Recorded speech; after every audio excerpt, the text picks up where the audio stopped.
Naslednje minute pa bodo namenjene sajenju grmovnic okrasnega sadnega in drugega drevja. Več informacij o tem, kako in kdaj, pa smo izvedeli v vrtnem centru Eurogarden na Brezovici pri Ljubljani.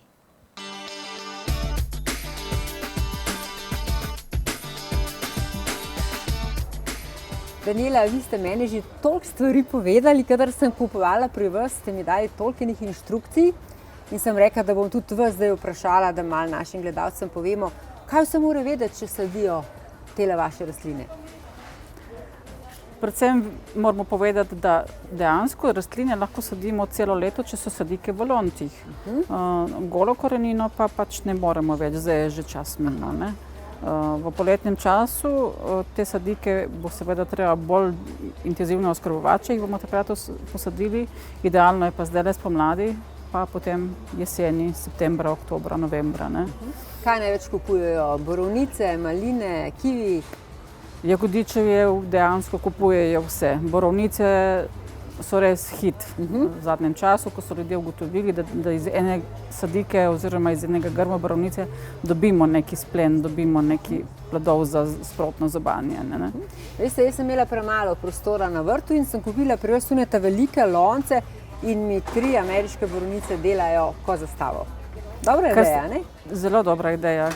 Prvič, če nimaš dovolj prostora na vrtu, oziroma ustvariš lahko neko idealno okolje za to borovničko, če ji daš dovolj velik lonec, pa pravilno zemljo, ne, kisel substrat. Tako, kisel substrat mora biti, ne. Kaj pa sicer druge vaše okrasne rastline, kaj priporočate?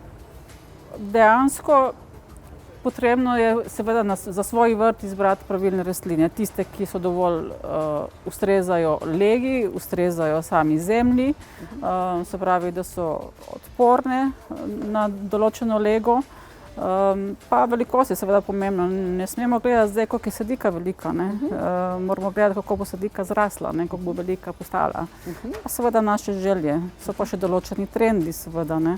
Japonski javori so še vedno aktualni.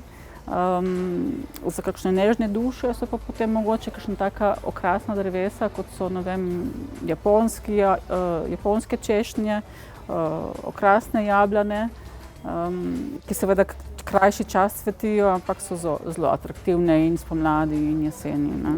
No, meni zdaj cveti španski bezeg. Ja. Forzicija je odcvetela, smreka je vedno zelena, vse to je bilo nekoč pri nas v loncih, zdaj pa na našem vrtu. Zanimivo, ne? Ja, me veseli, da to uspeva na našem vrtu.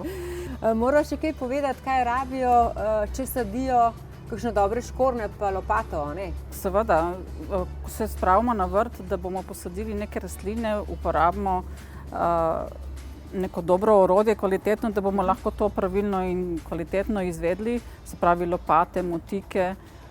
Ko posadimo rastlino, vedno uporabimo nek kvaliteten substrat, neko mešanico, gnojila dodajamo zraven. To je pomembno, da rastlini za štart dodamo dovolj kvalitetna hranila in zemljo, da se lepo prime, ne, da se rastlina lahko dobro ukorenini in se potem lahko lažje razvija naprej, ne.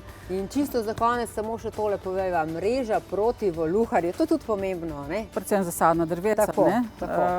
Se pravi, mreža proti voluharju, brez tega ne gre. Seveda mreža po določenem času propade, ampak v tem času pa rastlina že ukorenini, ne, in se potem lažje brani proti voluharju.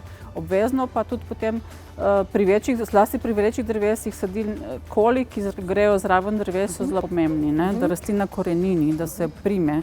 Ker če ni privezana ob kol, bo trgalo koreninice mlade in se rastlina ne bo mogla dobro ukoreniniti, ne. Pa še nekaj bomo dodali čisto za konec, če imamo doma kužke, ki mogoče lulajo blizu naših dreves, jih je pa dobro zaščititi, ne, s kakšno ograjico. Mrežami, ograjicami, lahko so plastične ograjice, lesene, kakorkoli pač paše v naš vrt, ne. Kar veliko so povedali, zdaj pa šibam domov zalivati. Hvala lepa, Daniela. Ja, srečno. Srečno.